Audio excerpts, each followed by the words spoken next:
Bonjour à toi et bienvenue dans l'arène des vendeurs légendaires, le podcast pour muscler ton mental dans ton activité commerciale. Je suis Marc Robert, fondateur d'Optimus Academy, accompagnement de la performance commerciale. On va aborder l'approche mentale de la vente pour développer les compétences nécessaires et pour prendre du plaisir dans cette activité. Comme dans le sport, ce sont tous les aspects psychologiques qu'il conviendra d'optimiser pour atteindre et maintenir l'état idéal de performance. Je t'invite à t'abonner, à partager et surtout à noter 5 sur 5 ce podcast pour le faire connaître à tous ceux qui veulent développer leur plein potentiel dans la vente. Tu peux aussi rejoindre la communauté Optimus Academy en t'inscrivant à la newsletter que tu recevras tous les jeudis dans ta boîte mail et où je te partagerai mes conseils pour faire de ton mental la forteresse de ta réussite commerciale. Si tu veux obtenir des résultats que tu n'as jamais eus, tu dois être prêt à faire des choses que tu n'as jamais faites. Tu es prêt ? Alors c'est parti.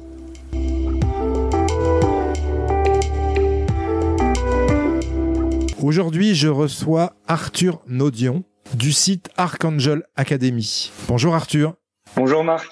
Est-ce que tu peux te présenter, s'il te plaît, pour les auditeurs et nous expliquer un petit peu ce que c'est Archangel Academy ? Oui, bien sûr.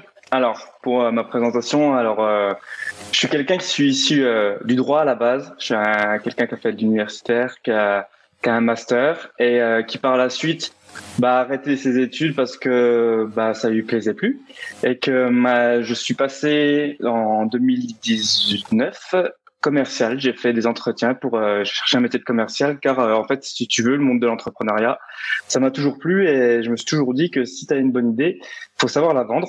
Et ça, à mes yeux, je l'avais pas en moi, cette compétence. Donc, j'ai tout de suite postulé au lieu de faire des écoles de commerce, en tant que commercial.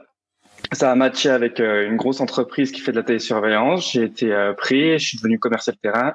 J'ai fait des très belles performances, donc je suis devenu manager. Et donc, dorénavant, depuis fin 2021, j'ai monté avec mon associé Alain, qui est lui aussi un ancien commercial terrain, Archangel Academy, qui est donc une structure qui propose des formations aux commerciaux, alors essentiellement forcément des commerciaux de terrain, puisque c'est vraiment la chose où on est le plus expert.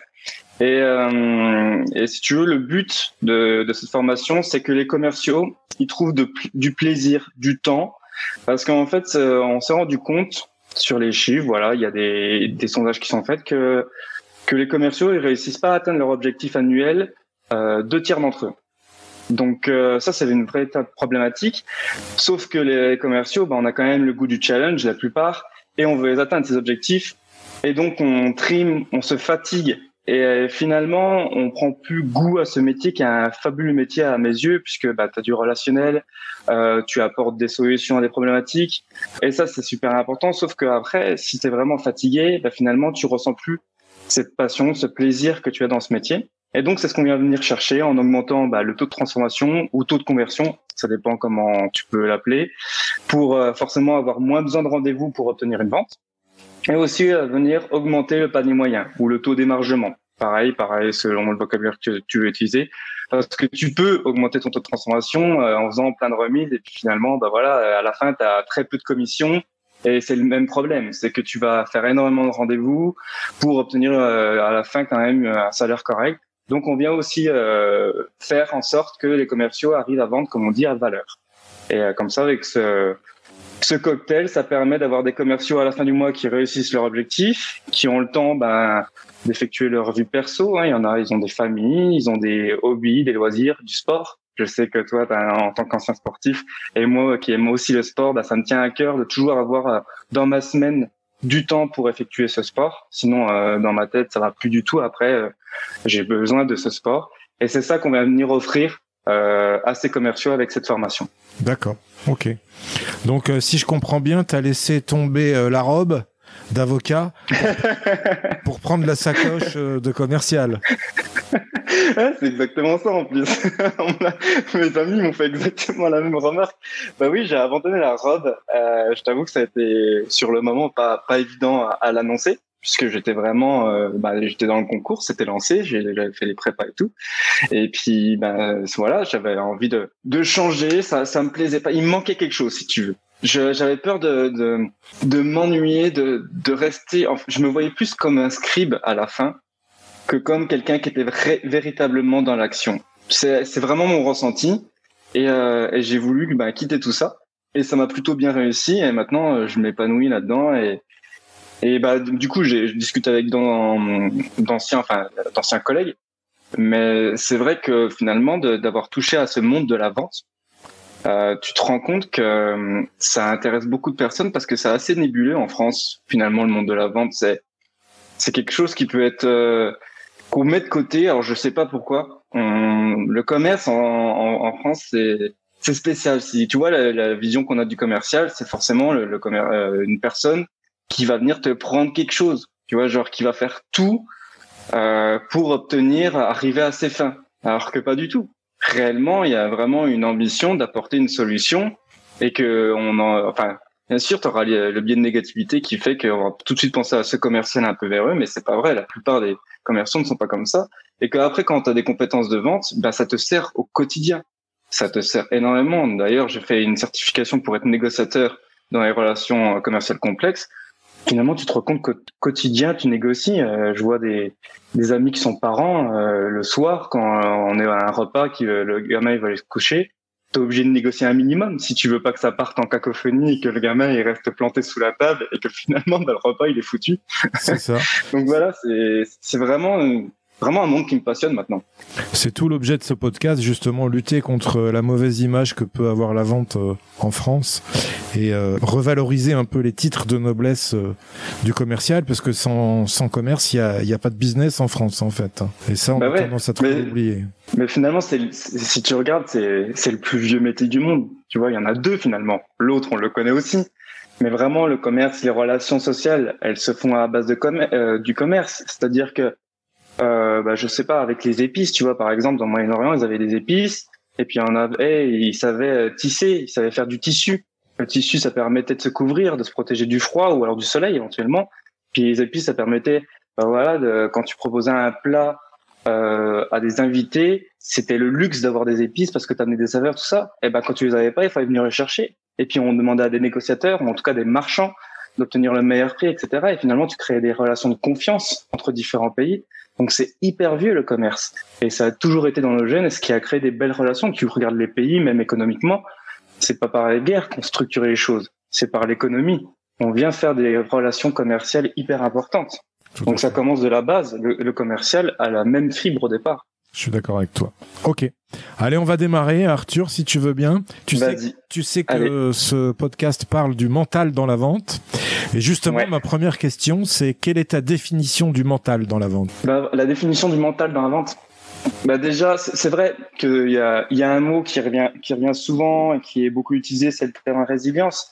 Mais il est quand même utilisé à juste titre, finalement, parce que un commercial, il est confronté à des obstacles, il est confronté à ses croyances limitantes, on en parlait la dernière fois, et il est obligé de lutter. Et dans le terme résilience, finalement, t'as ne pas se résigner, mais t'as aussi le terme souffrance dedans. Alors, en fait, il y a des moments où c'est pas toujours tout rose.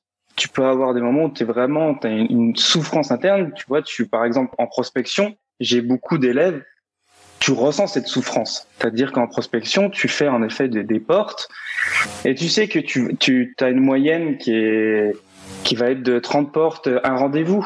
Mais sur ces 30 portes, tu peux avoir quand même 6 personnes extrêmement désagréables qui vont te mettre vraiment dans un état d'esprit très négatif parce que c'est comme ça, on absorbe malgré tout. Et donc, tu es obligé de lutter contre ça. Et donc, l'état d'esprit de la résilience, c'est vraiment le terme pour un commercial parce qu'il est obligé de passer outre ça, d'essayer de mettre ça de côté. Et il y en a pour qui c'est assez naturel parce que c'est des optimistes. Pareil, j'ai étudié ça c'est montrer qu'une personne qui est à la base positive, qui est optimiste, sera déjà un bon commercial. Tout simplement parce qu'il mettra tout de suite de côté quelque chose qui s'est mal déroulé. Alors que tu as d'autres personnes, ils vont avoir beaucoup plus de mal à filtrer ces genres de choses, qui vont le ressasser, qui vont le ruminer, qui vont le prendre pour eux. Alors que pas du tout, hein. Mais c'est comme ça, c'est humain. On se dit, mais c'est quoi? C'est ma tronche qui plaît pas? Qu'est-ce qu'il y a? Il faut que je fasse quoi? Il faut que j'aille me faire une chirurgie esthétique. Enfin, tous ces genres de choses, tu vois. Et c'est des croyances, comme tu disais. Et ça, vraiment, c'est pour moi, c'est ça le mental. C'est quelque chose où tu dois vraiment te détacher, lâcher prise. Donc moi, si tu veux, comme quand je sortais du droit, j'étais vraiment fatigué de toutes ces années de droit et j'enchaînais sur du commercial qui demande quand même beaucoup d'énergie quand tu débutes. Et d'avoir un état d'esprit positif, parce que si tu arrives avec la tête dans les chaussettes, le client il le voit, il a pas envie de te voir, quoi. Le client il veut du positif dans sa maison. Et donc j'ai fait de la méditation, j'ai connu la méditation comme ça. Et pour moi, ça m'a permis une chose, c'est de lâcher prise. Parce que si tu veux, le regard des autres, il est super pesant. Et il faut savoir t'en détacher, te dire c'est bon, c'est pas grave, je les reverrai plus de toute manière. Et je crois en mon produit, je crois en moi, je sais que je vais apporter vraiment en gros du bonheur dans les foyers. Et c'est voilà, résilience, être positif dans sa tête, mais c'est facile à dire comme on dit, mais il y a quand même des remèdes, des choses qu'on peut venir apporter pour améliorer ceux qui n'ont pas cette capacité innée à trouver tout de suite du positif. Ok, c'est vrai. Je partage tout à fait ton avis sur la question. Si tu devais résumer la vente en un verbe, quel serait-il? Comprendre. Parce que alors on parle de l'écoute, bien sûr, on parle toujours de l'écouter. Alors j'aime bien, c'est important d'écouter. Mais déjà, on apprend à écouter, c'est sûr, mais si tu écoutes mais que tu ne comprends pas derrière, ça ne sert à rien. C'est là-bas, pareil, moi je fais la distinction, je venais du droit, dans le droit, il faut convaincre. C'est-à-dire qu'il faut écraser l'autre. Convaincre, c'est ça le terme, hein, c'est vaincre, mais plus. Le terme con veut dire, c'est-à-dire que tu viens vaincre, mais encore plus fort. Donc ça veut dire que tu écrases ton adversaire. Pour moi, c'est pas ça la vente. La vente, c'est vraiment que tu gagnes chacun de ton côté et que tu peux pas faire compromis à mes yeux. Compromis n'existe pas à mes yeux. Un compromis, c'est je te laisse un morceau, l'autre aussi. Du coup, je ressors de la maison, il y a zut, puis l'autre il dit il y a zut aussi. Du coup, c'est pas une bonne relation à mes yeux. Donc comprendre, c'est important parce que si tu comprends, après tu vas être compris. Et c'est là que c'est important. Des fois, c'est là qu'on se trompe parce qu'on écoute, mais derrière, il faut savoir parler. Il faut savoir parler, mais si tu n'as pas compris ce que t'a dit le prospect, tu pourras lui dire n'importe quoi. Il va se sentir incompris. Il va dire mais qu'est-ce qu'il me raconte? Il me sort un argumentaire de vente, le type. Mais je m'en fous. Je m'en fous royalement que ce produit fasse ça. C'est pas ça. Je me sens pas compris. J'ai plus envie de te parler. Donc tu enlèves le lien de confiance. C'est fini. C'est ciao. Et puis à la fin, il va te dire votre présentation était très bien parce que 90% des personnes sont bienveillantes. Ça, il faut se le dire. Il y a rares sont les personnes qui nous parlent mal ou qui ont envie de nous jeter dehors. Ça, c'est une idée reçue.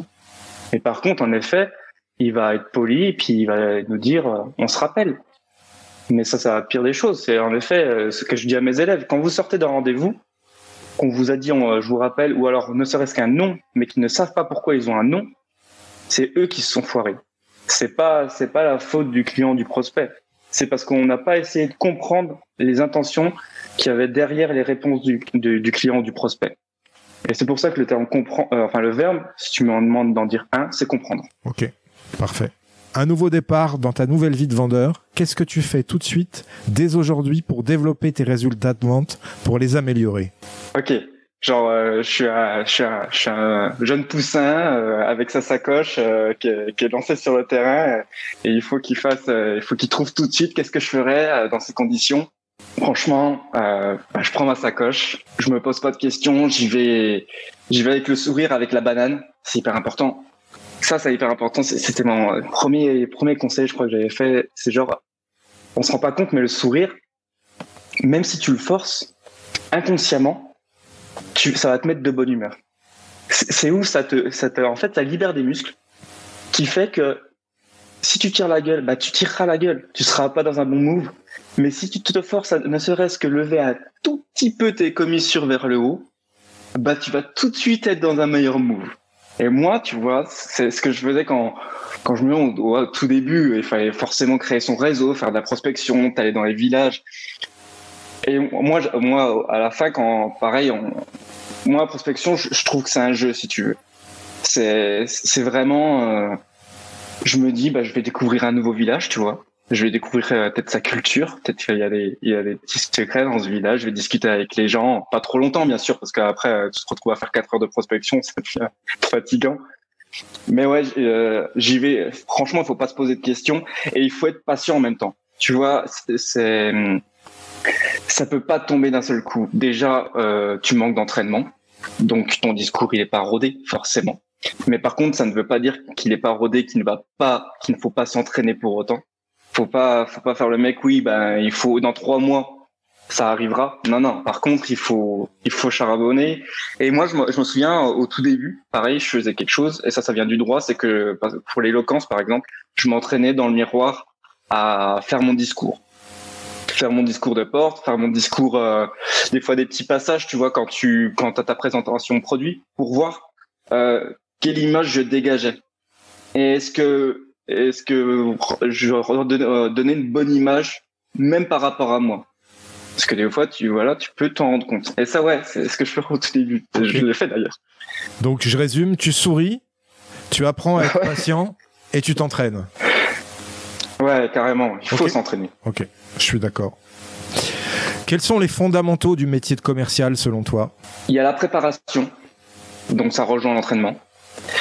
Donc ça, franchement, en fait, finalement, c'est hyper important. Le deuxième, il va venir se coller dessus, mais la préparation, c'est super important parce que et ça rejoint aussi toi ce que tu diffuses avec tout ton contenu, c'est que tu peux avoir les meilleures techniques de vente du monde.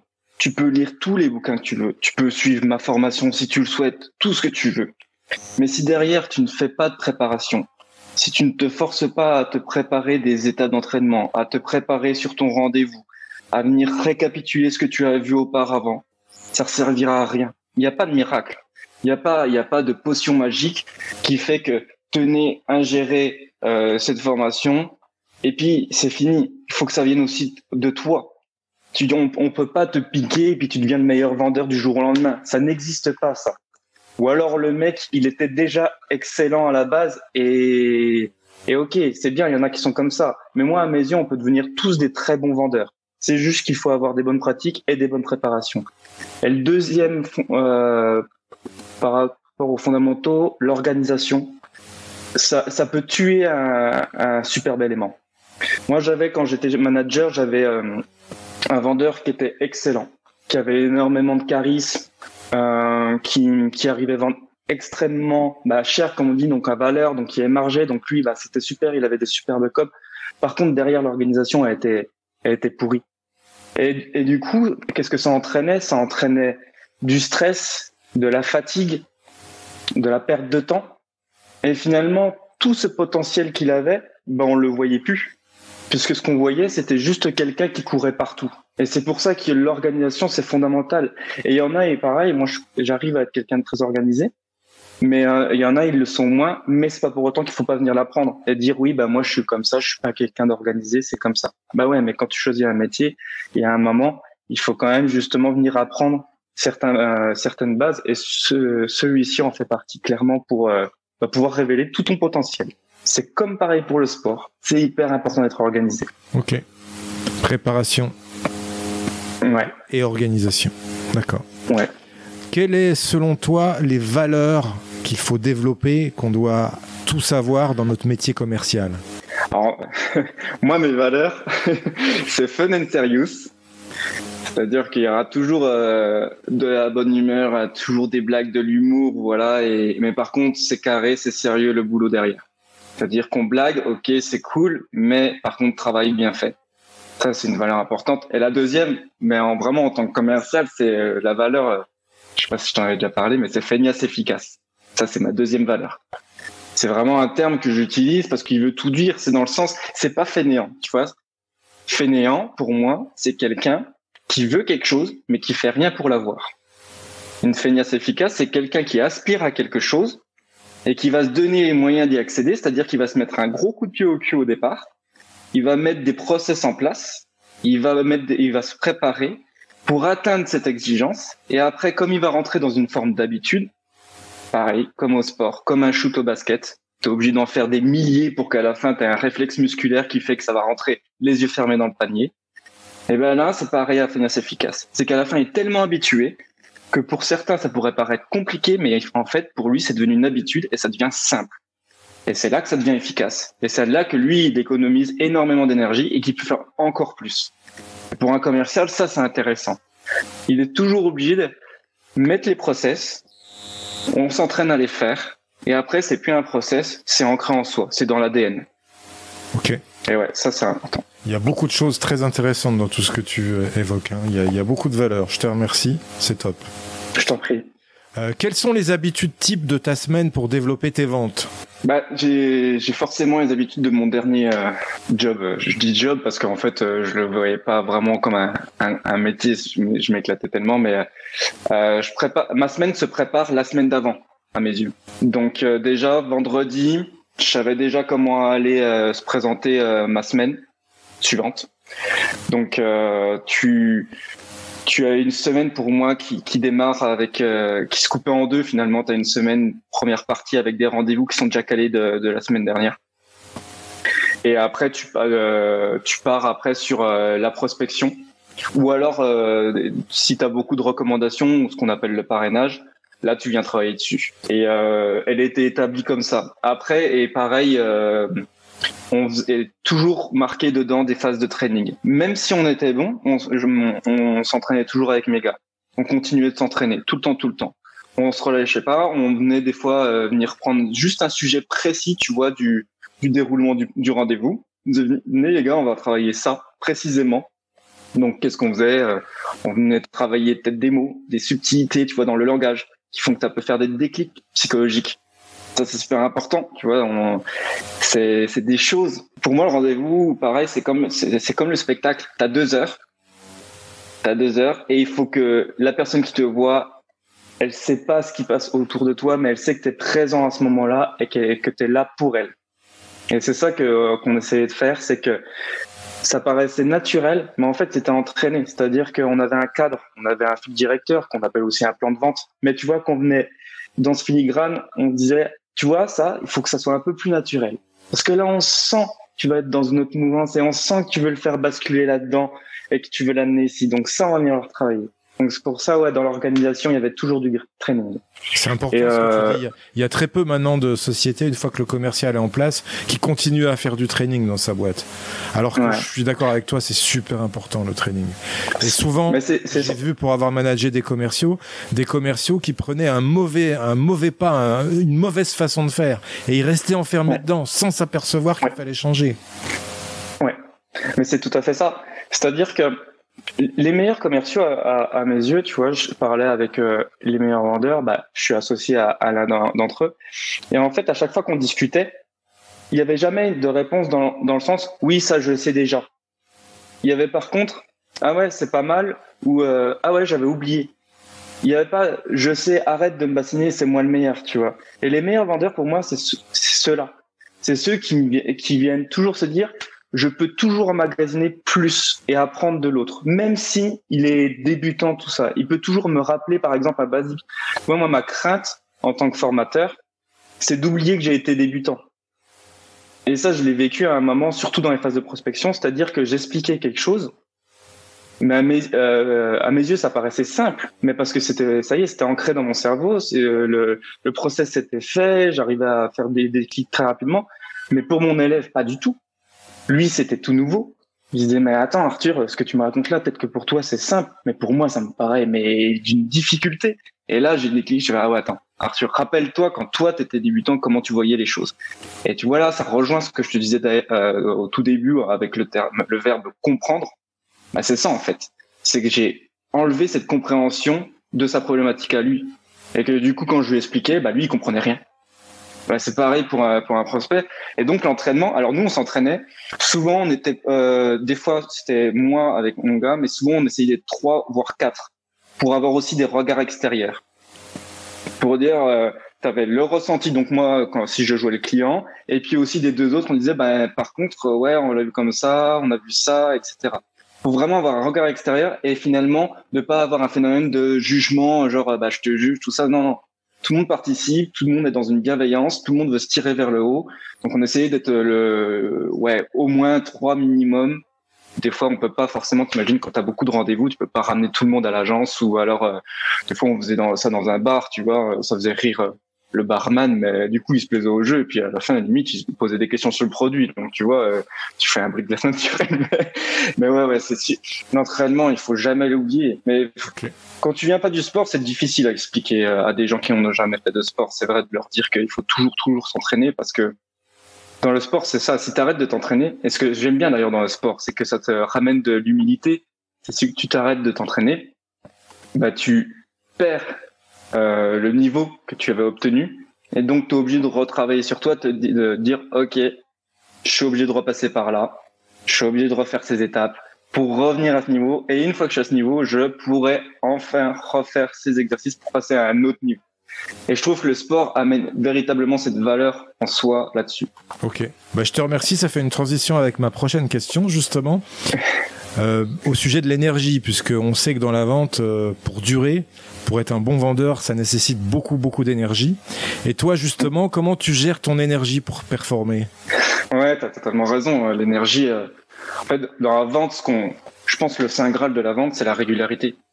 C'est vraiment le saint graal. Le saint graal, c'est pas d'obtenir le plus gros contrat, parce que tu peux très bien te taper une bâche le mois suivant. Donc c'est vraiment d'obtenir cette régularité qui enlève déjà une dose de stress énorme. Et donc pour maintenir cette énergie, alors moi les 6 premiers mois, je t'avoue, j'ai pas lésiné sur les moyens. Tu vois, il faut à mes yeux, il fallait que je rattrape le retard par rapport à de très bons vendeurs. Donc je me suis dit, compte pas Arthur, va au charbon quoi. Et par contre, pour pas faire un burn-out, parce que tu peux le faire en 6 mois, en faisant, je pense que j'étais entre 60 et 70 heures par semaine. Et donc j'avais la méditation qui me permettait donc je faisais 10 minutes le matin, qui me permettait de canaliser les énergies et de vivre l'instant présent. Et ouais, j'avais pas trop d'excès. En fait, c'est ça. En fait, c'est comme pour calibrer tes objectifs. C'est toujours pareil. Il faut savoir tes objectifs, faut les mettre en fonction de ce que tu veux toi. Et moi, à cette période-là, j'avais mis une deadline. Je me donne 6 mois pour prouver que je suis un excellent vendeur. Mais par contre, à côté, ça implique des sacrifices. Et ça, il faut le dire. C'est-à-dire que tu peux pas dire à quelqu'un, t'inquiète pas, on va faire ça finger in the nose, tu vas devenir le meilleur vendeur en une semaine, tout ça. Non, nous, d'ailleurs, on les suit pendant 6 mois, les mecs. Parce qu'il y a un processus de conditionnement du cerveau qu'on est obligé d'établir avec eux. Et ben là, c'était pareil pour moi, sauf que je l'ai fait moi-même. Et pour l'énergie, alors, si, chose importante, et ça, je l'ai obtenu de mon père, c'est que je ne passe rarement à côté d'une sieste. J'ai toujours une sieste dans la journée. Généralement, elle est positionnée à la même horaire, 13h30, 14h, même quand j'étais en voiture. Hein. Alors, tu vois, je suis sur 2 fois 2 voies. Je vais m'arrêter et je vais faire ma sieste. Et les gars ou mon manager savaient que à cette horaire-là, on pouvait pas m'appeler. Je coupais tout et j'avais mes 15 minutes de sieste. Et là, en fait, ça me permettait de me régénérer et je faisais une après-midi de folie. Et d'ailleurs, mon manager l'avait déjà repéré une fois, il m'a dit, tu n'auras pas le temps de dormir. Et il a bien vu l'après-midi, j'étais pas comme une loque, mais tu sais, t'es moins instinctif, tu perçois mal les choses, tu es endormi, quoi. Moi, j'étais comme ça. Donc, je m'impose toujours une sieste. Et tout le monde le sait maintenant. Je mange, c'est la sieste. Okay, excellent. Je suis aussi un grand fervent de la sieste, Philippe. Mais il faut qu'on fasse une pétition là-dessus. Ouais. Ça va se développer, le pouvoir de la sieste dans la vente aussi, et même partout. Hein, je pense que pour conserver une énergie, c'est sûr. C'est une forme de méditation en fait, si tu regardes. Ouais. C'est pour ceux qui sont pas trop qui n'aiment pas dire la méditation c'est pas fait pour moi. Une sieste, c'est un peu le même phénomène, c'est-à-dire que, mais ne serait-ce que 5 minutes, pareil, pas une demi-heure. On dépasse jamais les 30 minutes parce que là, on tombe dans un sommeil. Et en effet, là, on est vaseux quand on se réveille. Mais justement, on se calibre, on met 10-15 minutes, une petite alarme, douce l'alarme pour éviter d'avoir cette envie de fracasser le téléphone. Mais sinon, ça marche très très bien. Non, il faut. Hein. C'est important pour le cerveau aussi. Ok. Qu'est-ce que c'est pour toi, Arthur, une vente parfaite ? C'est quand j'ai vendu à valeur et que la personne sait que je suis plus cher, mais qu'elle veut absolument travailler avec moi et que pour me remercier de mon travail, elle m'invite à manger. Excellent. Ça, c'est une bonne définition. Ouais. Et ça, j'avais l'habitude d'avoir ce genre de vente. Et ouais, c'est vraiment des bons souvenirs en fait, si tu veux. C'était en période estivale. En période estivale, avec votre produit qu'on vendait, c'était vraiment là où ça carburait le plus, où t'en voyais beaucoup de ventes. Et j'ai une semaine où j'ai vraiment, mais clairement, jamais payé un repas. C'est-à-dire que je faisais une vente le matin, je mangeais le midi, je faisais une vente l'après-midi, je mangeais le soir. Voilà. Et je passais des super moments. T'as pas trop gros. Et là, c'est les ventes parfaites. T'as pas trop gros. Ah non, t'as le sport à côté. J'ai fait une prise de masse. mais par contre, pareil, si tu veux, à la fin, quand j'étais rodé, enfin, après mes 6 mois, justement, où vraiment, j'avais cet objectif de vente à valeur, j'avais déjà en tête de me dire, il faut que j'ai quand même une belle commission pour avoir à la fin du mois, si tu veux, ça c'est un autre objectif que je m'étais fixé, c'est que je voulais gagner en moyenne 3000 nets par mois. C'était ça mon objectif. Comme ça me permettait d'avoir 2000 pour faire ce que je veux et 1000 pour faire des investissements. Voilà. Ça, c'est mon objectif. Et ça me permettait de calibrer après sur mes objectifs en tant que de commercial. Et donc, si tu veux, vendre à valeur, c'était important à mes yeux. Et donc, je vends à valeur et les mecs, mes clients, ils me disaient, mais vous êtes plus cher, Arthur, et tout. Ils me disaient oui, et je leur expliquais, je leur justifiais tout, le process, tout ça. Et à la fin, ils me disaient, bah oui, c'est bon. Et puis, ils me disent, du coup, tu restes manger. Et là, tu te dis, c'est génial. C'est-à-dire qu'il n'y a pas de vente forcée, il n'y a rien. Tout le monde est content. Ils vont te recommander par la suite. Ils vont te dire, c'est ce que je dis aux élèves, aux étudiants. Je leur dis, dans la vente, ce que tu vends en premier, finalement, c'est toi. Et la meilleure récompense que tu puisses avoir, c'est que le mec, il dit, là, je veux travailler avec toi. Il dit pas le produit, il dit toi. Le produit, finalement, oui, il le voudra, mais c'est surtout ce commercial-là qui veut. Et ça, c'est une vraie récompense de la part de ton client. Et à la fin, il va te recommander. Et c'est là que tu rentres dans une synergie hyper positive. C'est que à la fin, c'est pas que tu travailles plus, c'est que tu prospectes moins, tu peux vendre plus cher. Et les gens, ils le comprennent parce que tu fais du beau taf, parce que ils savent très bien que tu seras là. Pareil, tu me parlais pour garder l'énergie. J'en ai parlé il y a pas longtemps. Moi, je donnais des horaires très précises sur le moment où on pouvait m'appeler. Je disais pas quand vous voulez. C'est faux. C'est faux. Vous m'appelez pas quand vous voulez. Le soir, j'ai besoin de me reposer. Le week-end, j'ai besoin de me divertir. Donc, vous m'appelez de 9h. Je suis pas quelqu'un, tu le sais, je suis pas quelqu'un qui est du matin. Mais du coup, je me lève sur 8h. Mais entre 8h et 9h, je suis un ours. Donc, voilà, il faut que j'émerge. Donc, à 9h, par contre, je suis là, je suis présent. Jusqu'à 13h30, même 13h, je disais, parce que tant que je fasse ma sieste et que je mange, et jusqu'à 21h. Et c'est tout. Et pas le week-end. Vous aurez toujours ma messagerie. Et les gens, ils étaient OK. Au moins, ils se disaient, au moins, c'est cadré. Mais on saura qu'on l'aura à ce moment-là. Donc ça, c'est... Moi, la vente parfaite, c'est le repas. D'accord. Le repas. On mange. C'est tout. Invité par le client. Ça, c'est bien. Ah ouais, ouais, carrément. Justement, d'un point de vue commercial, Arthur, quelle est ta définition du succès ? Ça, c'est bien parce qu'on pourrait faire clairement une table ronde par rapport à ça parce j'ai déjà parce qu'avec mon associé, on a le même objectif final, mais on n'a pas des fois les mêmes perceptions. Et sur le succès, moi, tu vois, c'est clairement, pour moi, c'est d'obtenir la force tranquille. Pour moi, le succès d'un commercial. C'est, si tu veux, oui, être meilleur vendeur, c'est une chose. Mais c'est de la vanité, à mes yeux. C'est juste ça. Mais par contre, de durer, comme tu disais tout à l'heure, de pouvoir être toujours régulier, de montrer qu'on ne force jamais sa vente, de montrer que tu arrives le lundi matin en réunion, que tu es posé, que tu n'as pas de stress, que tu n'as pas de pression, parce que tu es sûr de tes compétences, parce que tu les as travaillées, tu t'es entraîné, que tu as la confiance de ton manager, que tu as très peu d'appels justement de ta hiérarchie parce qu'ils ont confiance en toi, à mes yeux, ça c'est le succès, tu vois. C'est le succès d'un commercial. Okay. C'est son rôle. Et d'ailleurs, en parlant de rôle de succès, un commercial, on est un intermédiaire. On est un intermédiaire entre le produit et le client. Et justement, ça c'est le succès. Si tu réussiras toujours à être cet intermédiaire-là, c'est succès. Et c'est pas plus, c'est pas moins.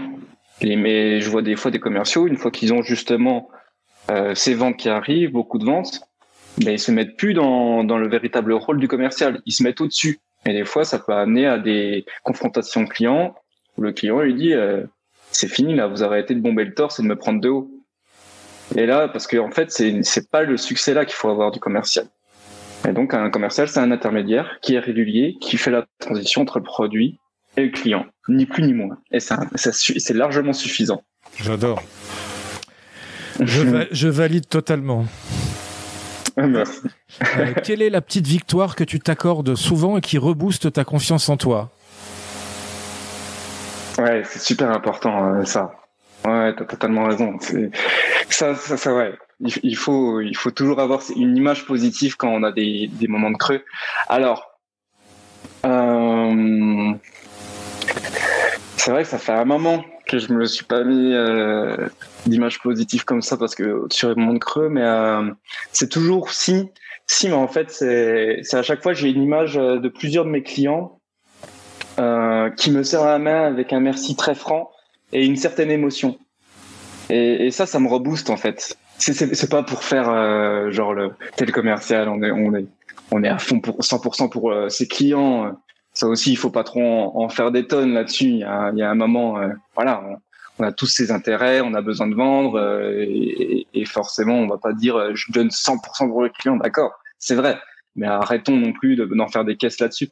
Mais c'est vrai que pour maintenir sa confiance, c'est de me dire j'ai fait une vente, une très belle vente, donc d'un côté commercial, c'est-à-dire une vente qui me donne une belle commission, et que le client a compris tout ce que je disais, et puis d'avoir en fait oui, ce serrage de main ou ce grand merci, à la fin on se tape la bise, des choses comme ça, et là je me dis ça, tu vois, ça t'es bon. En fait, tu l'as fait plusieurs fois, et j'ai deux, trois images de clients, où c'était une très belle émotion, et ça me rebooste. Ouais. Ok. C'est l'émotion surtout que tu vas récupérer là. Ouais. Dans la confiance, on est beaucoup dans l'émotion, mine de rien. Ouais. Okay. C'est quelqu'un qui te poigne, tu vois. Moi, à la base, je suis quand même un ancien timide. Je suis quelqu'un quand il était petit, c'est le mec que tu retrouves quand tu vas le chercher chez un nounou sur le canapé d'angle, bien dans l'angle, tassé à regarder M6 ou TF1 parce qu'à l'époque il y avait que 6 chaînes.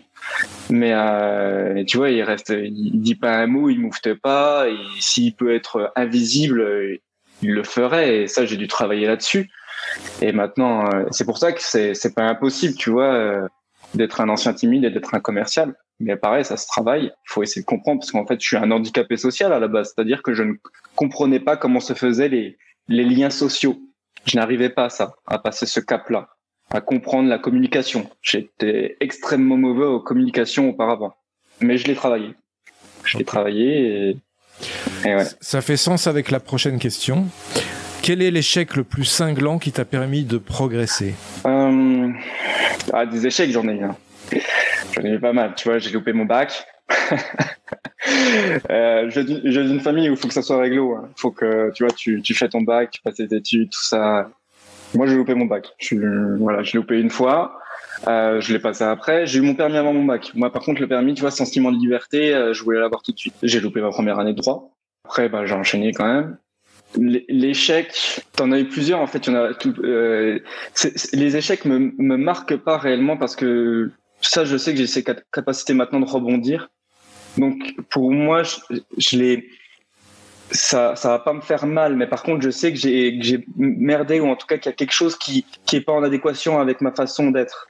Donc, c'est ça, comme ça que je ressens un échec. C'est soit j'ai pas assez travaillé, mais que comme ça me plaît, donc je peux m'en prendre vraiment qu'à moi-même, ou alors j'ai pas travaillé parce que ça ne me plaît pas. Et là, du coup, pose-toi la question, est-ce qu'il ne faut pas que tu fasses autre chose? Et c'est ce qui est arrivé avec le droit, justement. Tu vois. Et quand je suis dans la vente me plaît réellement. Tu peux avoir des échecs. Donc, par exemple, pendant une semaine, ça m'est déjà arrivé, tu ne vends pas. Donc là, c'est un échec, tu vois. Quand on te demande dans tes objectifs de faire minimum 3 ventes dans la semaine et que tu en fais 0, c'est un sacré échec. Mais pour moi, ça fait mal, mais ça passe très vite. Par contre, il faut vraiment que je cherche la source de cet échec. Parce que ça me plaît. Donc forcément, c'est que il y a quelque chose que j'ai mal fait. Et donc, on va venir travailler. Et puis la semaine suivante, étonnamment, tu fais ton 3 minimum et finalement, t'en fais 2 de plus. mais parce que tu es venu rebondir. Et moi, comme tu dis, je suis plus dans l'émotion. Moi, les choses qui me marquent et qui me mettent des coups de pied au cul, c'est des choses qui vont me permettre de relativiser, de pas en faire des montagnes, de me dire ah c'est bon, c'est pas dramatique. Il y a vraiment enfin, voilà, c'est pas qu'il y a plus grave, parce que ça veut dire que clairement tu trouveras toujours plus grave que toi. Mais de dire calme le jeu, souffle un coup, remets-toi une image positive comme tu te disais tout à l'heure, et ça va nickel, reprends confiance. Okay. Et de toute façon, doute et confiance, il faut les partager. Le mec qui doute pas, moi je m'en méfie. D'accord. Quel est le meilleur conseil qu'on t'ait donné dans ta carrière commerciale? C'était au tout début, j'étais avec mon manager, donc Nico, peut-être qu'il écoutera cette émission et que je lui fais un coucou. Et en fait, on avait le même âge. Et lui était déjà chez l'agence. Et c'est lui qui m'a recruté avec la chef d'équipe. Et d'ailleurs, au début, il disait qu'il y a du droit, c'est chelou. Pourquoi il devrait faire commercial? Finalement, c'est passé. Et du coup, on passait beaucoup de temps ensemble, à faire des rendez-vous ensemble et tout. Et au tout début, je me souviens, et ça c'était, tu vois, c'est un défaut qu'on a quand tu viens du droit. Parce qu'en fait, en droit, on t'apprend justement à convaincre. Tu vois, quand en fait, tu fais des concours d'éloquence, tu prends un sujet en main, même s'il te plaît pas le sujet, enfin, même si t'y crois pas, t'es obligé de faire en sorte qu'à la fin, c'est toi qui gagnes l'éloquence. Donc, quand t'es formaté dans cet état d'esprit-là, moi, quand j'étais face à un client, et là, ça rejoint le verbe comprendre, j'étais face à un client, il me disait quelque chose, et je lui tenais tête, quoi, en fait. Et j'avais les ressources nécessaires, si tu veux, j'arrivais à le coincer. Mais là, il m'a dit, mon chef, mais en fait, non, arrête, on s'en fout. Qu'est-ce que tu cherches à prouver? C'est pas ça qu'il faut faire dans la vente. Dans la vente, c'est pas écraser. Faut pas que tu viennes prouver par A plus B que t'as raison. Faut que tu essaies de montrer au client que sa problématique, elle est juste, elle est normale, que toi, tu peux amener une solution. En gros, limite, derrière, c'est juste je sais pas si tu utilises ce terme, mais c'est un FTG, quoi. C'est un ferme ta gueule, quoi. Et c'est ça, clairement, le droit m'avait donné ce défaut-là, c'est que je ne voulais pas m'enlever en tête que non, monsieur, ce que vous dites, c'est faux. On s'en fout. Parce que comme on apprend d'ailleurs dans la formation, maintenant on apprend, c'est que la perception de chacun, c'est la réalité. C'est-à-dire qu'on a notre vécu, on a nos expériences, on a nos croyances, qui fait que on perçoit les choses d'une telle manière qui est à nos yeux la réalité. Et si tu ne comprends pas cette réalité de la personne qui est en face de toi, tu n'arriveras jamais à influencer justement cette réalité par la suite. Parce que tu ne sauras pas par quel axe passer pour venir l'influencer. Je suis entièrement d'accord et je dis souvent d'ailleurs, pense à arrêter d'avoir envie d'avoir raison, pense plutôt à gagner. Non, mais c'est totalement ça. Ouais. Faut pas. La raison, elle est. Enfin, mais maintenant en plus, maintenant, j'adore la philosophie maintenant. D'ailleurs, malheureusement l'école me l'a pas fait aimer. Juste un prof, mais que j'ai pas eu assez longtemps, qui lui a abordé la philosophie comme vraiment un questionnement. Et pas comme la manière on apprend des auteurs et voilà, et c'est tout. Mais tu vois, ça rejoint la raison. La raison, elle est propre à chacun. Et il faut venir se questionner pourquoi la personne pense ça. Et d'ailleurs, le pourquoi est important. Mais le pourquoi est dans la tête. Pareil, je n'aime pas qu'on dise le mot le plus important dans la vente, c'est pourquoi. C'est oui. Je vois où on veut en venir. C'est comme dans la négociation. Dans la négociation, il faut savoir pourquoi on négocie, vers quel objectif on va tendre, et pas vers le quoi. Le quoi, ça peut être le prix, et là, on fait fausse route. Mais va demander dans la vraie vie, en porte, ou que ce soit au premier abord, si tu n'as pas créé de lien avec la personne, si tu lui demandes pourquoi, la personne va te répondre parce que. Et c'est tout. Parce que tu n'as pas créé suffisamment de lien de confiance pour qu'elle vienne étayer sa réponse. Donc le pourquoi, c'est une fausse bonne solution du mot le plus important. C'est par contre un qu'est-ce qui là, ça devient intéressant. Une question plus ouverte. Le pourquoi, c'est une fausse bonne idée. Le pourquoi, pour moi, c'est déjà une question fermée. Et oui, dans sa tête, c'est important de l'avoir pour justement de se dire, ok, c'est pour ça que j'ai été appelé, c'est à ça que je dois répondre. Ça, c'est mon pourquoi, je le garde jusqu'à la fin de mon rendez-vous pour jamais aller sur autre chose qui va en fait me mettre dans l'erreur et que le client il va le percevoir et qui va me dire vous avez rien compris monsieur, c'était sympa de vous voir, on va réfléchir, au revoir. Donc voilà, par contre, le qu'est-ce qui amènera dans notre tête le pourquoi on est là, c'est important. Ok. Arthur, selon toi, quelle est ta plus grande qualité commerciale qui te rend unique, authentique et non normé?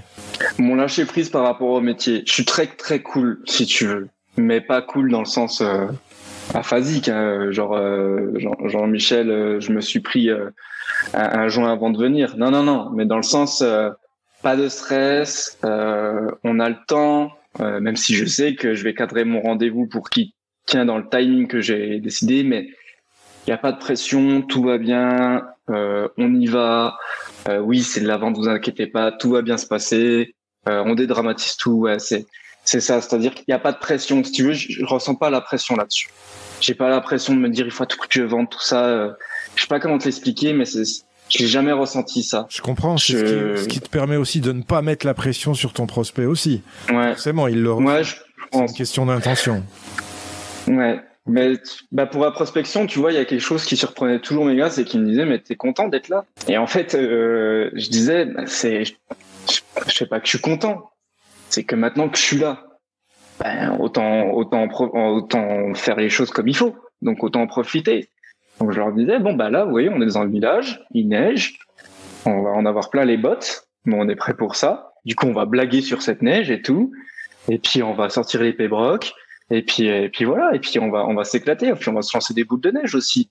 Voilà, maintenant qu'on est là, autant s'éclater les gars. Et c'est tout, tu vois, profiter de l'instant présent. Et ouais, je pense que c'est ça en fait, c'est vraiment profiter de l'instant, rendez-vous. Okay. Ouais, je pense que ça c'est bien. Okay.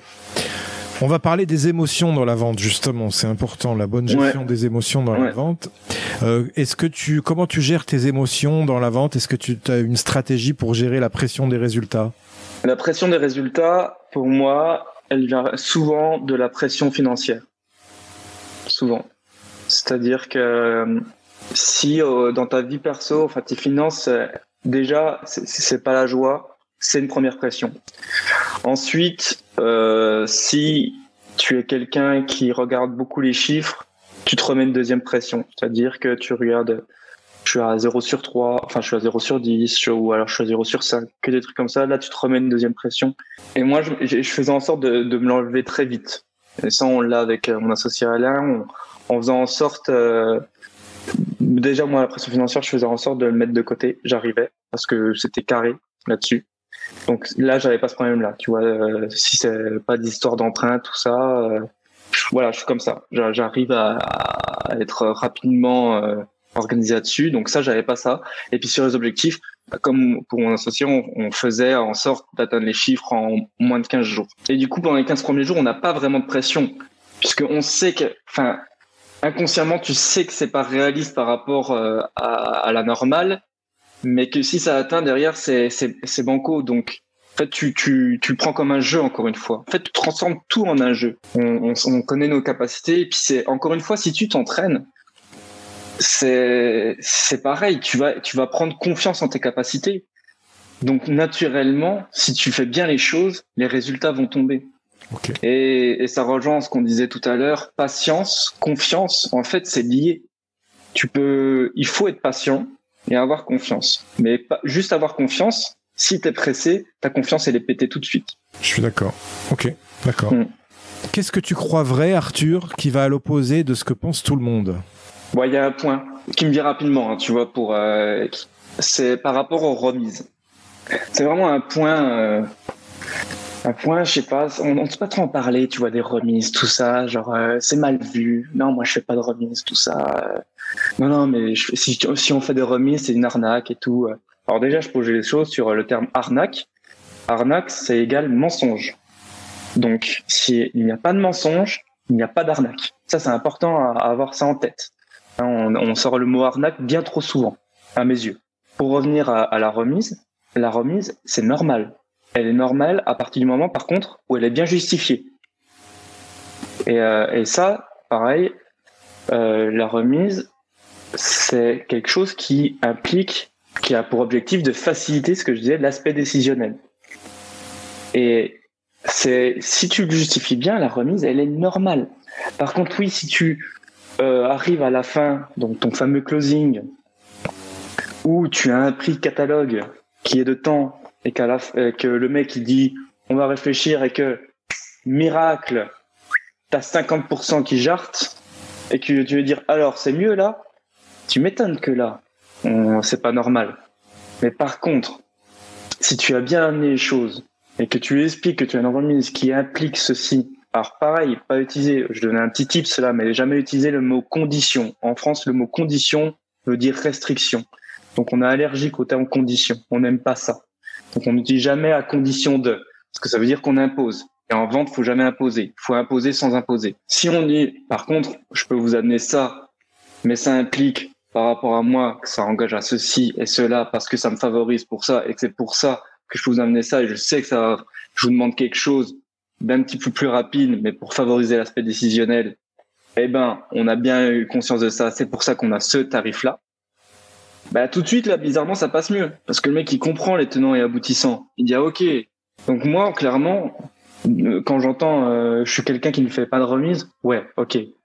En public, tu dis ça. Mais il y a bien un moment où tu tombes sur quelqu'un qui va te dire que c'est trop cher. Donc, me dis pas que t'es là, ah bah, je m'en vais.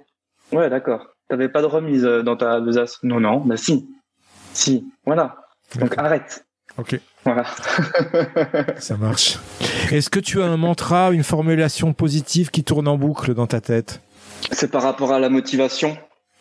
Si tu veux, la motivation, c'est important. C'est important et tout le monde en parle. Il faut que tu sois motivé, machin truc, faut que tu prennes plaisir et tout. Ma motivation, c'est pas une solution. En fait, on a beau dire à quelqu'un qu'il est motivé, c'est comme, je sais pas si tu vas sur YouTube, des fois t'as des vidéos inspirantes et tout avec une musique de héros derrière, avec des phrases toutes faites et puis tu la regardes 5 minutes, ça monte crescendo et c'est puissant, tu finis la vidéo, t'es comme un ouf, t'as envie de sortir ton épée et puis d'aller sur le champ de bataille. Et 5 minutes après, ça redescend. Pourquoi je suis là? Qu'est-ce que je fous là? Machin. Voilà, tu as perdu ta motivation. Ça sert à rien. En fait, pourquoi ça sert à rien? Parce que t'as pas l'inspiration. Et c'est ce que je disais, ce que je dis tout le temps. Si vous n'avez pas de source d'inspiration, si vous n'êtes pas inspiré par quelque chose, vous arriverez jamais à vous motiver par vous-même. C'est ça qui est important, en fait. Et moi, je l'ai ressenti dans le droit, par exemple. Qu'est-ce que je fous devant mon code? Alors, code du commerce, puisque j'étais en spécialité droit des sociétés, avec mon truc qui fait 300 pages, un bouquin qui en fait 500, des prises de notes en veux-tu en voilà, je me suis arraché les cheveux, j'en chialais, moi, tu vois, c'était un moment dur, mais parce que je pouvais plus me motiver, ça m'inspirait plus ce droit. Et par contre, la vente, ça m'inspire, voilà, c'est quelque chose qui m'inspire, parce que je sais que je suis finalement bon, et que ça a un but pour moi, ça amène à quelque chose, ça m'ouvre des portes. Donc, ça m'inspire. Donc, l'inspiration, ça, c'est ma phrase, mon mantra. L'inspiration est la source de la motivation. Ok. L'inspiration est la source de la motivation. Excellent. Exactement. Est-ce que tu as une punchline de vendeur légendaire? L'anticipation est au service de l'action. Ça, franchement, avec mon chef d'agence, on la sortait souvent. Ok, bon, moi je te remercie Arthur, on arrive à la fin de cet échange, c'était top, il y a eu beaucoup de valeurs que tu as partagées, je te remercie pour ça. Ouais, bah merci à toi. Mais comme dans le sport, j'aime bien finir par un top 5, hein, c'est 5 petites questions rapides, l'idée c'est que tu me répondes du tac au tac sans trop réfléchir. Tu es prêt? Allez, vas-y. Une citation qui t'inspire et qui peut inspirer les futurs vendeurs légendaires. Ouais, j'en ai une de Simone de Beauvoir que j'aime bien. C'est par rapport, en fait, si tu veux, à l'ego et au plaisir, en fait, parce qu'un commercial doit avoir un ego qui doit être son moteur, mais il doit prendre conscience que des fois, cet ego, il faut le mettre de côté sans le perdre. Et Simone de Beauvoir t'a sorti une phrase. Franchement, elle est magique par rapport à ça. Elle dit, elle ne cherchait pas le plaisir d'autrui. Elle s'enchantait égoïstement du plaisir de faire plaisir. Pour moi, ça résume vraiment le métier de commercial. Un livre ou un média à suivre pour devenir un vendeur légendaire?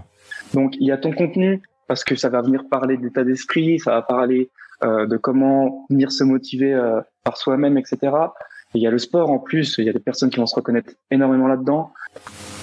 Lève-toi et vends, il me semble. De Nicolas Caron. Je me souviens bien. Tout à fait. Ouais. Très bon. Exactement. Ça, c'est le premier bouquin que j'ai lu. Ouais. Un conseil pour rester au top de sa légende commerciale. Prendre soin de soi. Franchement, c'est la base. C'est la base. Et d'ailleurs, sur notre formation, c'est mis en gratuit forcément parce que si t'es pas bien dans ta tête, on se rejoint à 1000% là-dessus, Marc, mais si t'es pas bien dans ta tête, tu peux faire toutes les techniques que tu veux. Ça se verra sur ta tronche, ça se verra sur ton langage du corps. Donc, prenez soin de vous.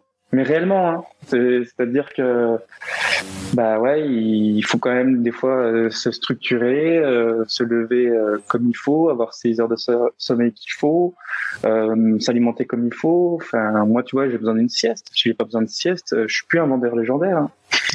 Ok, ça marche. Une question à poser à son client et qui gagne à tous les coups. Ah, j'en ai deux. C'est celle c'est par rapport au bris de glace.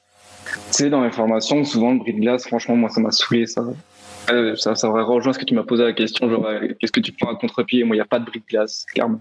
Bris de glace, je vais pas chercher un nain de jardin ou un Bouddha dans la maison, quoi. Franchement, ça me saoule, ça. Ou pareil d'un petit chien, alors que je préfère les gros chiens, tu vois. Voilà. J'aime pas ça. Ou un paillasson qui a marqué bienvenue et qui dit, ouais, bienvenue. Non, j'aime pas ça. Et par contre, un vrai bris de glace, c'est qu'est-ce que je fais ici? Qu'est-ce qui m'amène chez vous? Ça, c'est la question qui marche à tous les coups. Et pareil, je me tais. Je ne dis plus rien. Je mets un silence, je le regard franc, pas froid, attention, pour certains qui ont des regards un peu froids, comme moi par exemple, qui peut vite resserrer et tendre. Donc ça s'apprend aussi le regard. Mais qu'est-ce que je fais ici? Ça, c'est la première question quand je rentre. Et si on est un peu plus généraliste, un mélange de vente et de négociation, qu'est-ce qui permettrait d'amener à une conclusion du contrat? Voilà. Très bon. Écoute, j'en ai utilisé une là, pas plus tard que tout à l'heure, justement, chez un prospect. Et je la prends dans l'autre sens, moi. Je lui ai dit, qu'est-ce qui ferait qu'on travaillerait pas ensemble? Ouais, mais t'as raison. Voilà. T'as totalement raison. Ça fonctionne. Et tu vois, t'as utilisé le qu'est-ce qui, naturellement. C'est pour ça que je te dis le pourquoi, c'est une hérésie. C'est pas le mot fondamental de la vente. Je suis d'accord. Dans notre tête, oui, mais face au prospect ou au client, on ne dit pas pourquoi. Ok. On lui dit qu'est-ce qui. Dernière question de Stop 5. Une croyance limitante que tu as su briser? Le regard des autres. Le fait que les gens ils vont penser à moi, qu'ils vont me juger, tout ça, on s'en fout. Et clairement, tu te sens libéré. Et pareil, une anecdote là-dessus, je la raconte souvent. C'est quand j'étais dans un village, c'est que tu pars en séance de prospection. Des fois, t'as pas envie d'y aller, tu vois. Tu fais le tour 2 fois du patelin. À un moment, il faut y aller, mais parce que t'as ça en toi dans le ventre, t'es pas bien. Qu'est-ce qu'ils vont dire de moi, tout ça? À un moment, j'ai pris la voiture. Alors la voiture, c'est une C3, elle avait un klaxon un peu de douche. Je klaxonnais comme un marchand de glace. Je plantais la voiture au milieu du quartier et je disais à celui qui sort en premier de la maison, il aura moins 50% sur mon alarme, puisqu'à l'époque c'était ça. Et là, en fait, tu t'enlèves tout. Tu t'enlèves le ridicule, tu t'enlèves la honte, mec, c'est bon. Avant de se dire au revoir, Arthur, est-ce que tu as un invité à me recommander qui a su développer un mental fort dans son domaine commercial et qui pourrait inspirer nos auditeurs? Mais en vendeur légendaire, c'est mon associé. C'est clairement, Alain. Alors Alain, il fait des envieux parce que lui, c'est le vendeur intuitif, tu vois, instinctif même. C'est le mec, oui. Là, on est autour de la table et puis là, tu peux dire qu'il est né pour ça. Écoute, c'est comme ça. Donc, c'est un vendeur légendaire. Okay. Donc, ouais, je te conseille de l'interviewer. Et j'espère que tu feras très belle interview. Je vais l'interviewer. Ouais. Où on peut te retrouver, Arthur? Essentiellement sur LinkedIn. On peut me retrouver sur le site internet, donc archangelsacademy.co. Bon, bah super, je te remercie. C'était plein de valeurs à partager. Merci à toi. Ça va être très intéressant pour nos auditeurs. Je te remercie, Arthur. Ouais. À bientôt. Merci à toi, Marc. Au revoir. Salut, Marc. Merci à toi, cher auditeur, d'avoir suivi l'épisode jusqu'au bout.